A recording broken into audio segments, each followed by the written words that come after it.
Oi pessoal, tudo bem? Eu sou Juliana do Flor de Melissa, esse é o Aparecido, meu marido. Nós somos um casal espírita que traz aqui no YouTube a proposta do estudo do Evangelho segundo o Espiritismo. Espero que vocês fiquem conosco, curtam o vídeo e compartilhem com amigos e familiares para ajudar na divulgação das leis de Deus e dos exemplos de Jesus. Capítulo 17. Sede perfeitos. Parábola do semeador. Naquele mesmo dia, Jesus, tendo saído de casa, sentou-se perto do mar e se reuniu ao seu redor uma grande multidão de povo.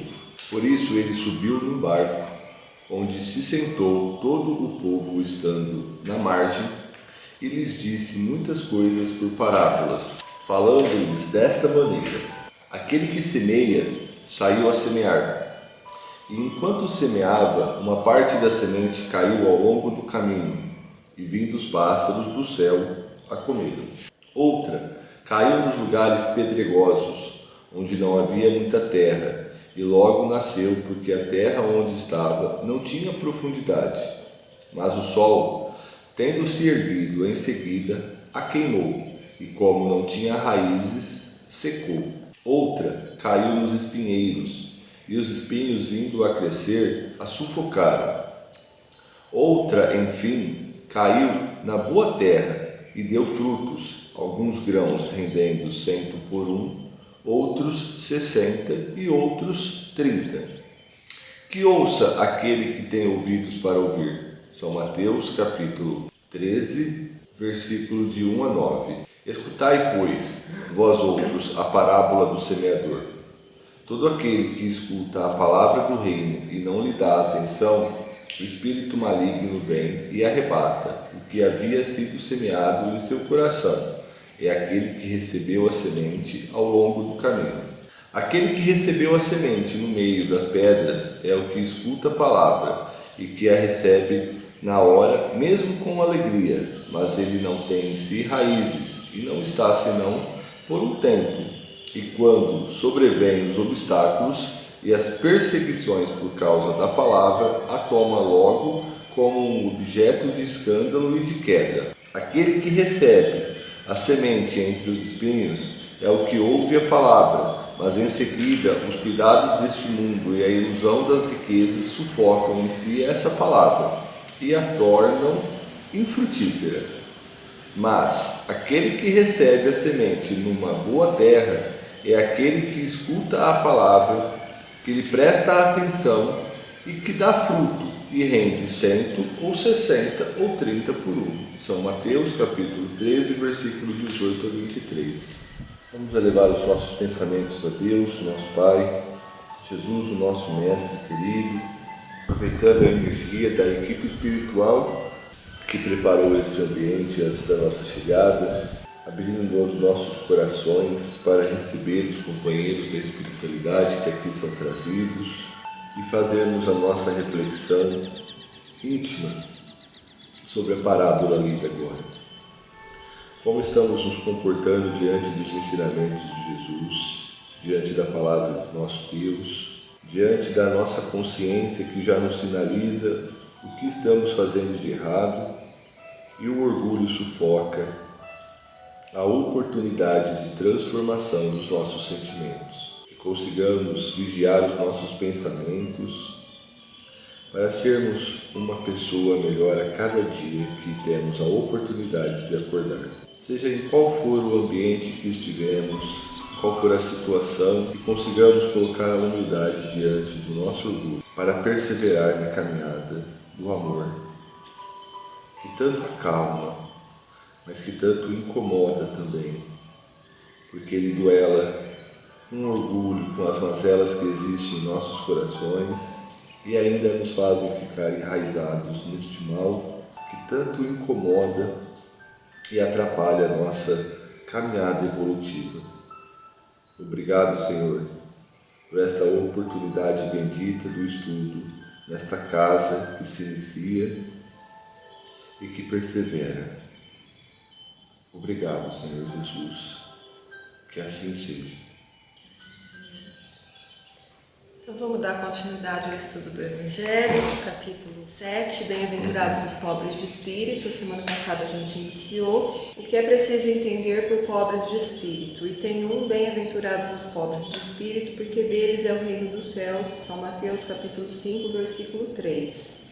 E tem dois. A incredulidade se divertiu com esta máxima, bem-aventurados os pobres de espírito, como com outras coisas, sem a compreender. Por pobres de espírito, Jesus não entende os homens desprovidos de inteligência, mas os humildes. Ele disse que o reino dos céus é deles e não dos orgulhosos. Os homens de ciência e de espírito, segundo o mundo, têm geralmente tão alta consideração de si mesmos e de sua superioridade, que olham as coisas divinas como indignas de sua atenção.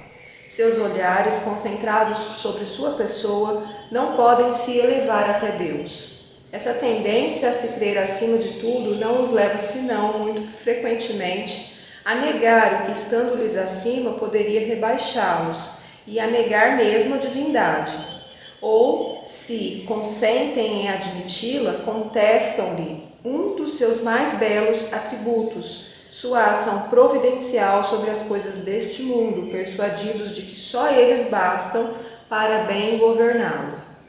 Tomando sua inteligência por medida da inteligência universal e se julgando aptos a tudo compreender, não podem crer na possibilidade daquilo que não compreendem. Quando pronunciaram seu julgamento, têm-no por inapelável. Se recusam a admitir o mundo invisível e um poder extra-humano, não é, entretanto, porque isso esteja acima de sua capacidade, mas porque seu orgulho se revolta com a ideia de uma coisa acima da qual não podem se colocar e que os faria descer de seu pedestal. Por isso, eles não têm senão sorrisos de desdém por tudo o que não é do mundo visível e tangível.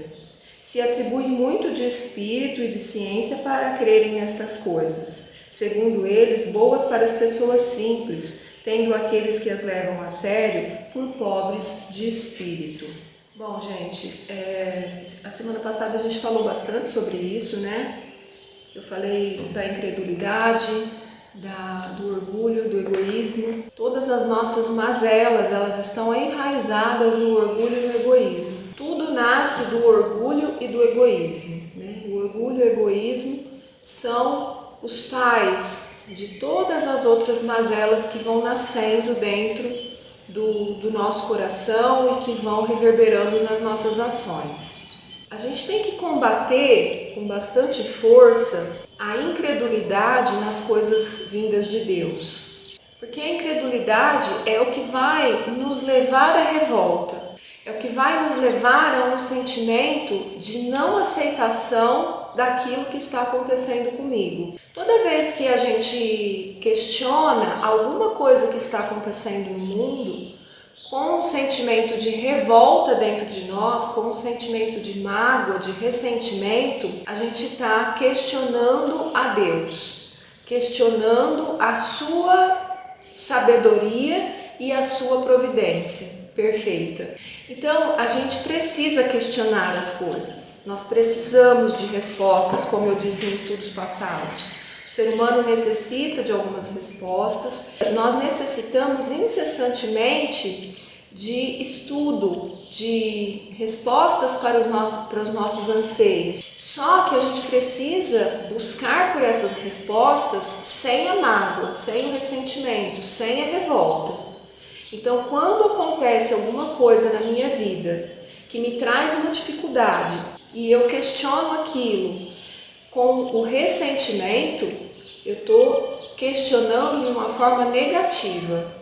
Mas como que eu faço para questionar sem ter um ressentimento? Combatendo o orgulho e o egoísmo. Porque sempre que eu combato o meu orgulho, o meu egoísmo e coloco a minha humildade acima das minhas ações, eu vou me colocar abaixo desse Deus que é perfeito, abaixo desse Deus que sabe de todas as coisas e que sabe o que é melhor para mim. Deus é nosso Pai, Ele sabe sempre o que é melhor para nós. Então, se me acontece uma adversidade, se me acontece um acidente, alguma coisa que me traga dificuldades na vida, eu preciso entender, eu preciso começar a compreender que aquela dificuldade, aquela adversidade é para o meu bem. Quando a gente é adolescente, e hoje em dia eu nem sei mais se tem isso, né? Porque o mundo tá bem diferente, mas quando eu era adolescente, meu pai, eu já falei aqui, meu pai não deixava sair, né? Meu pai era uma pessoa extremamente rígida. E na época eu não entendia o que estava acontecendo. Eu não questionava ele não, porque eu tinha medo, mas eu questionava a vida, por que aquilo estava acontecendo comigo, né? Por que eu, né? Por que todo mundo podia sair, menos eu? E hoje eu entendo que era a necessidade do meu espírito, um espírito totalmente voltado à viciação. Então eu precisava daquilo. Mas hoje eu entendo, mais de 20 anos depois, bem mais de 20 anos depois. E na época eu não entendia. Então é exatamente sobre isso que eu estou falando. A gente muitas vezes é tolhido numa situação, né, cerceado numa situação, numa adversidade. Uma adversidade vem para me cercear as minhas ações, porque eu me perderia se ficasse totalmente aberto para mim, e eu não compreendo, eu não entendo. E é natural não entender no momento, né? É natural que as coisas aconteçam e no momento da adversidade, ali que eu estou resolvendo o problema ou que eu estou tentando sair daquele problema, é natural que eu não compreenda. Mas eu preciso abrir o meu coração, eu preciso abrir a minha mente para a compreensão de que aquilo é o melhor para mim e de que, se eu não entendo agora, eu vou trabalhar com bom ânimo, com boa vontade, para compreender um dia. Sem revolta, sem mágoa, sem ressentimento, sem a incredulidade, sem me colocar acima daquela situação. Isso não precisava estar acontecendo comigo. Por que comigo? Gente, vocês já pararam para pensar que quando a gente faz isso, a gente está sendo extremamente orgulhoso? Se colocando acima do outro, né? Se colocando acima do outro. Por que o outro pode e a gente não? Por que o outro precisa de passar por uma dificuldade para aprender alguma coisa e eu não? Na hora que eu estou sozinho, dirigindo meu carro, eu olho aquela pessoa que está no semáforo vendendo pano de prato e qual é o sentimento que eu tenho por ela? Eu tenho um sentimento de entendimento da sua necessidade, do porquê que ele está passando, eu penso, olha que vagabundo, tanta coisa para fazer, ficar aí vendendo pano de prato. Por que o filho do outro precisa de ter uma doença e o meu filho não? Meu é melhor? Eu sou melhor? São coisas pequenas que servem para mostrar o quanto que nós somos orgulhosos, o quanto que a gente se coloca acima do outro todos os momentos. E aí a gente sofre. Porque na hora que a gente deita a cabeça no travesseiro, a gente verdadeiramente tem os sentimentos que fazem parte do nosso coração. E aí acorda no outro dia, infelizmente não consegue colocar em prática aquilo que a gente já tem na nossa consciência e sabe o que é melhor. Mas é a caminhada.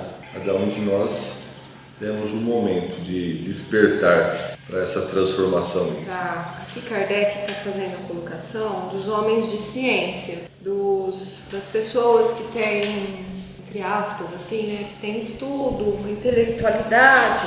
Isso a gente pode estender para todas as pessoas, para os governantes, para os cientistas que desdenham das coisas de Deus. Então, o homem ele se revolta, né, com a ideia de algo acima dele. Ele não tem poder sobre aquilo, né? Ele não tem poder sobre aquele acontecimento, ele não tem ele não tem controle. Tudo que foge do controle do homem, ele normalmente tende a se revoltar. E se a gente for pensar, a gente não tem controle de nada. A gente não tem controle de coisa alguma. O controle ele é uma ilusão. A gente está encarnado A gente precisa se organizar, a gente precisa de datas, a gente precisa de tempo, a gente precisa de horários, a gente precisa de responsabilidade, porque é isso que vai auxiliar o nosso espírito na evolução do espírito, mas a gente tem uma ilusão, né? Quantas vezes a gente se programa para fazer tal coisa, tal dia, e não acontece. Não acontece por inúmeras situações, das mais simples às mais complexas. Das mais simples de furar um pneu de um automóvel à mais complexa de um desencarne. Uma pessoa desencarna e acabou. Tudo aquilo que ela tinha programado não vai ser feito no mundo material, ela foi para a espiritualidade. Então é um controle ilusório. Então tudo que foge do controle do homem em uma força maior, como na questão da ciência ou da força extra-humana, tende a gerar uma revolta por conta do orgulho. Como que eu não tenho controle sobre isso? Como que eu não sei o que acontece? Como que pode? A pandemia veio aí mostrar para nós. A pandemia veio mostrar para nós que a gente tem controle de nada. De nada, nem de ninguém, nem de coisa alguma. Ela veio trazer escancarado para todas as pessoas do planeta o quanto nós somos pequenos diante de uma coisa muito menor que nós, invisível, que ninguém vê, que está em todo lugar e ninguém enxerga e você padece com aquilo. Então isso, e pouquíssimas pessoas conseguiram a compreensão desse porquê. Pouquíssimas pessoas conseguiram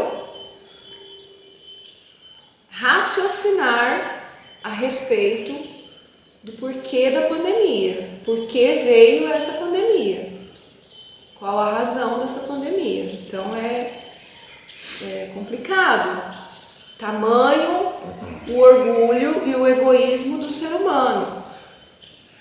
No começo, todo mundo se mobilizou, todo mundo fez, todo mundo aconteceu,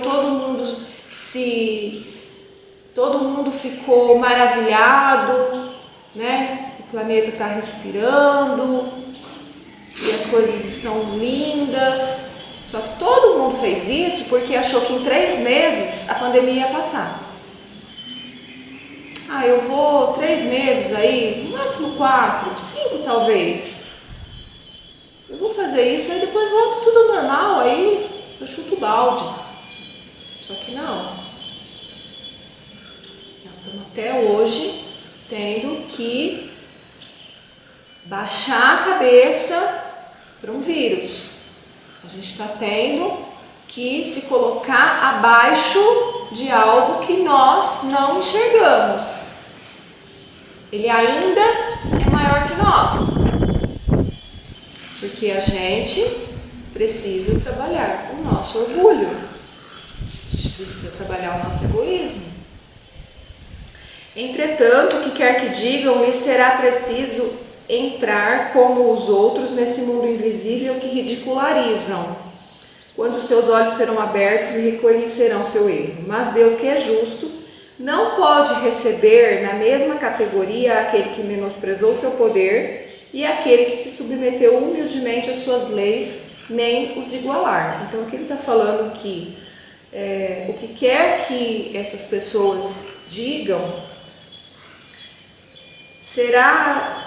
Elas normalmente ridicularizam aqueles que creem no invisível. E isso, eu não sei se já aconteceu, mas já aconteceu muitas vezes comigo, de você tentar explicar alguma coisa, não porque você é melhor ou porque você sabe, nada disso, né? Mas porque tem uma explicação através da doutrina para tudo, né? Então tem um acontecimento, você tenta explicar aquilo, aos olhos de Deus, aos olhos dos ensinamentos de Jesus, né, embasado nos ensinamentos de Jesus, e você é ridicularizado, você é diminuído. Você é colocado como o bobão que só acredita em Deus, sabe? Lá vem com essas baboseiras, lá vem de novo com essas besteiradas. Eu já vivi isso muitas vezes. Então, não precisa ser um cientista para ter esse posicionamento. Qualquer pessoa pode ter esse posicionamento, ou de trabalhar a humildade e se colocar humildemente perante as leis de Deus, ou ridicularizar cada acontecimento que tem explicação perante as leis de Deus. E aí, não adianta chorar pelo leite derramado, porque Deus ele não vai igualar essas criaturas. Ele não vai colocar no mesmo lugar aquele que ridicularizou e aquele que se submeteu humildemente. Ele não vai fazer isso. Ele é justo. Aquele que ridicularizou vai padecer. E aquele que se colocou humildemente perante as suas leis, sem revolta, com resignação e com boa vontade, tentando compreender o porquê daquela dificuldade, vai ter um bom lugar. Em dizendo que o reino dos céus é para os simples, Jesus quer dizer que ninguém é nele admitido sem a simplicidade de coração e a humildade de espírito. Que o ignorante que possui essas qualidades será preferido ao sábio que crê mais em si que em Deus.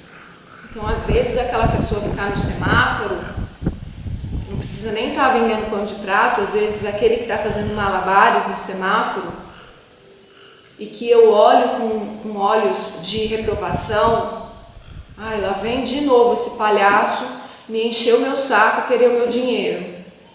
Por que não vai trabalhar ao invés de ficar jogando essas coisas para cima? É cruel, né? Mas é o que a gente faz, é a realidade. Às vezes essa pessoa, ela se coloca com muito mais humildade diante das suas dificuldades, crendo em Deus e na sua bondade, na sua justiça, muito mais do que eu que estou atrás do volante, questionando essa pessoa que está ali no semáforo. É justo que eu vá para o mesmo lugar que essa pessoa? Não é. Em todas as circunstâncias, ele coloca a humildade no plano das virtudes que nos aproximam de Deus e o orgulho entre os vícios que nos distanciam dele. E isso por uma razão muito natural, de vez que a humildade é um ato de submissão a Deus, enquanto que o orgulho é uma revolta contra ele. Mais vale, pois, para a felicidade do homem ser pobre em espírito, no sentido do mundo, e rico em qualidades morais. Eu acho que deu para entender bem o que é ser pobre de espírito. Não é aquela colocação equivocada que a gente faz muitas vezes, né? De uma pessoa que faz algo que nós reprovamos, que eu falei isso a semana passada, né? Faz algo que nós reprovamos e a gente fala, nossa, pobre de espírito, ou pobreza de espírito tem isso daí. Pobre de espírito é aquele que é humilde, aquele que tem a simplicidade dentro do coração, aquele que aceita as leis de Deus, sem revolta. E como eu falei no início, se eu não tenho entendimento ainda da adversidade, se eu não tenho entendimento ainda do que eu estou passando, eu abro o meu coração para aceitar aquilo que me acontece e tentar compreender com boa vontade. Faz uma diferença enorme do que quando eu me fecho e me revolto, não aceito, eu nego aquilo. Eu acho que ficou bem explicado e bem colocado. Então vamos elevar os nossos corações, os nossos pensamentos a Deus, a Jesus, o nosso Mestre, agradecendo por esse estudo, agradecendo, Senhor Jesus, por esta casa e pela espiritualidade que nos acompanha, que nos guia e que nos intui. Agradecemos pela presença de Jesus em nossas vidas, nos momentos mais difíceis, nas adversidades, nas horas em que nós pensamos em desistir e Jesus vem e nos pega no colo, nos abraça e sempre nos dá uma diretriz, sempre nos dá um caminho para que possamos sair daquela dificuldade, tendo a resolução do problema. Sempre que fazemos isso, Senhor, somos olhados por Deus com bons olhos, com um sorriso. Deus se alegra quando nós nos colocamos diante das dificuldades com humildade, com aceitação, com resignação. Que todas as pessoas que nesse momento passam por algum tipo de dificuldade possam receber as intenções da nossa prece. As pessoas que estão hospitalizadas, aqueles que estão perdidos no sentido de não saberem o que fazer de suas vidas, que recebam a nossa prece, que recebam as boas energias e os bons fluidos que a espiritualidade dispõe para cada um de nós e que possam se enxergar como filhos de Deus, desse Deus que cuida, desse Deus que ama e desse Deus que sabe sempre o que é melhor para nós. Obrigada, Senhor, esteja conosco hoje e sempre, que assim seja. Que assim seja, Senhor Jesus. Já nem levanta mais. Ai, meu Deus do céu, vamos logo pra gente sair daqui. Ai, eu tô com A espiritualidade preguiça. já tá até indo embora já. Olhando pra câmera. Deixa eu ver. Olha.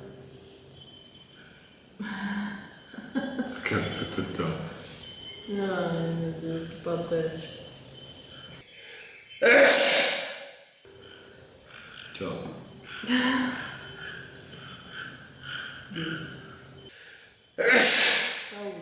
Tchau, pronto, acabou. Tchau, eu começo. Oi, tchau, oi, tchau. Ó, só o Teletubby.